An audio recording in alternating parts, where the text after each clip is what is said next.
साधारण ब्याज भूमिका। आओ देखें कि साधारण ब्याज का क्या मतलब है। हम पहले ही जानते हैं कि जब हम पैसे उधार लेते हैं और हमें उसके ऊपर ब्याज अदा करना पड़ता है, और जब हम बैंक में पैसा जमा करते हैं तो बैंक हमें ब्याज अदा करती है। और हम यह भी जानते हैं कि मिश्र धन बराबर होता है मूलधन जमा ब्याज के। अब हम कितना ब्याज बैंक को अदा करते हैं और बैंक हमें कितना ब्याज अदा करती है, ये हम कैसे जानें? विभिन्न बैंक अलग अलग समय पर अलग अलग ब्याज आपके ऊपर आरोपित करते हैं और वही ब्याज आमतौर पर मूलधन पर दर परिभाषित होता है। अब इसका मतलब क्या हुआ? इसका अर्थ है कि बैंक कहता है कि आप जो प्रत्येक 100 रुपए उधार लेते हैं तो आप इतना सा पैसा बैंक को अदा करो। हम जानते हैं कि प्रतिशत का मतलब है प्रति 100।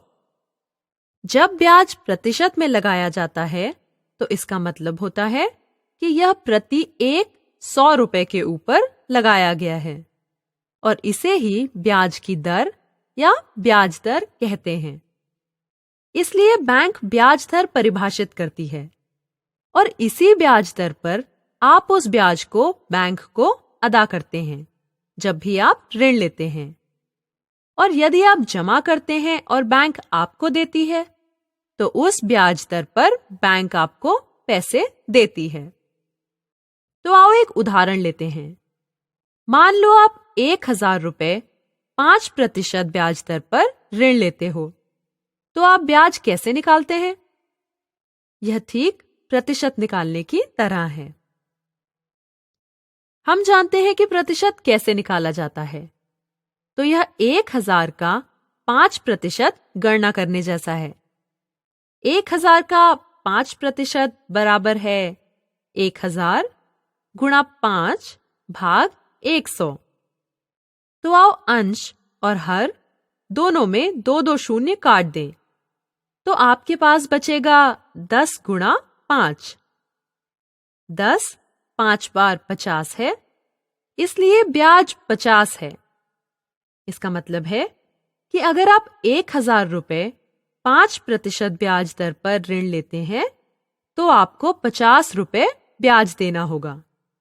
यह बहुत ही आसान है, बिल्कुल प्रतिशत निकालने जैसा। अब जब मैंने कहा कि ब्याज मूलधन पर प्रतिशत परिभाषित है, वह प्रति वर्ष प्रतिशत में परिभाषित है। इसका मतलब है यह इस पर भी निर्भर करता है कि आप पैसे को कितने वर्षों तक प्रयोग करने जा रहे हैं। इस उदाहरण में यदि आप इस पैसे को प्रयोग करें, यदि आप 1000 रुपए को 5% की दर से 1 वर्ष के लिए प्रयोग करें तो ब्याज 50 रुपए है, ठीक है? क्योंकि यह ब्याज दर प्रति वर्ष है तो आप 50 रुपए अदा करते हैं और आपका मिश्र धन होता है 1050। पर क्या होगा जब आप इसे 2 साल के लिए उधार लें?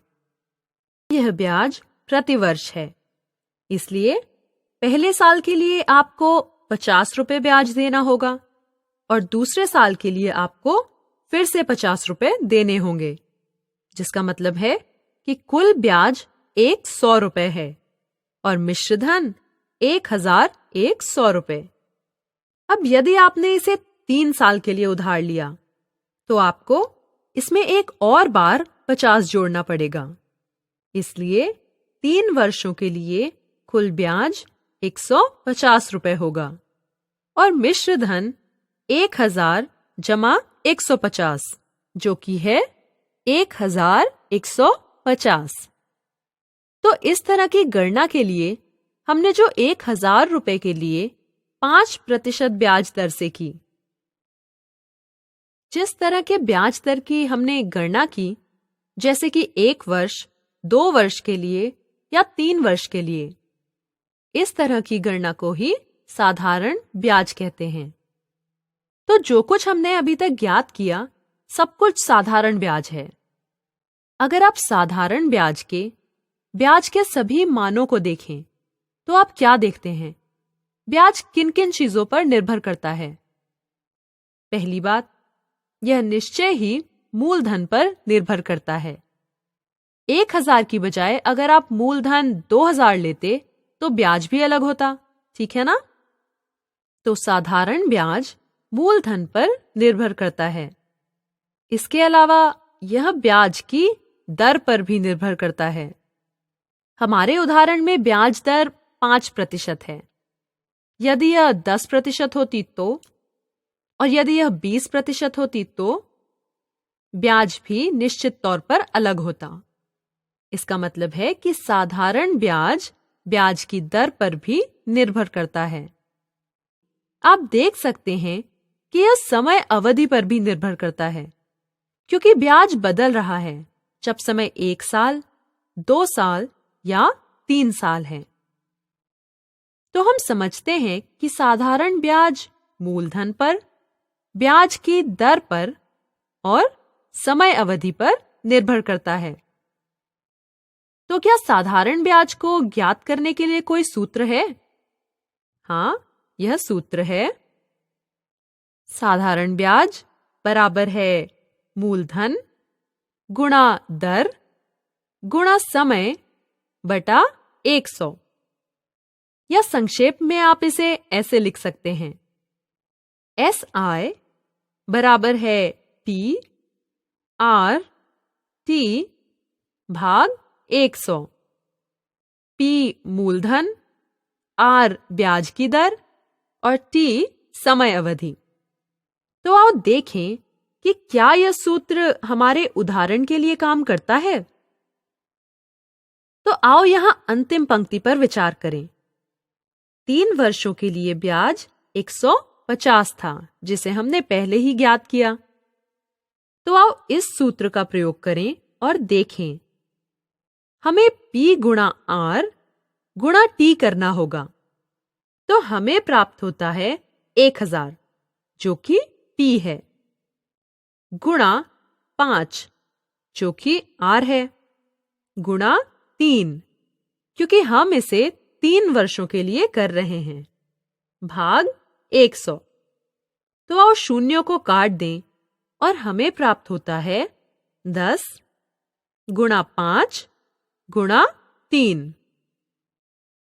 5 3 बार 15 होते हैं और 15 10 बार 150। तो उत्तर है 150 और यह पहले ज्ञात किए हुए ब्याज के बराबर है। तो हमने देखा कि यह सूत्र अच्छे से काम करता है।